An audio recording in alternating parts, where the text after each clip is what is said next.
Magandang araw mga kalakbay. For today's video ay magluluto tayo ng didilawang manok. Kung excited ka na, tara, simulan na natin. Nagisa na nga ni pala ako dito ng sibuyas, bawang at luya. Hinalo-halo ng bahagya para lumabas ang kanyang aroma. Tapos inilagay itong native na manok. Nilagyan ko na rin ng asin para lumasa.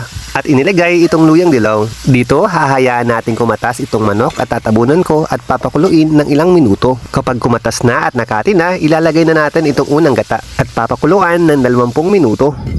Dinagdagan ko na rin ng pinulbos na luyang dilaw. Dahil sa wala tayong nakuhang papaya, sayote muna ang inilagay natin dito. Pinakuluan ng 10 minuto para maluto ng husto itong ating sayote. Inilagay ko na rin itong siling haba at hinalo na may pagmamahal para sumarap itong ating niluluto. At pagkatapos, ibinuhos itong kakang gata. Hindi ko na nga pala tinabunan para hindi mamuo itong gata at para hindi maglatik. Yan ang tawag namin dito sa Marinduque. Aba, ay wari ko'y okay na ito. Ilabas mo na yung bahaw at pwede na to. Mga kalakbay, kung nagustuhan mo ang video na ito, pa-like and share naman. Salamat!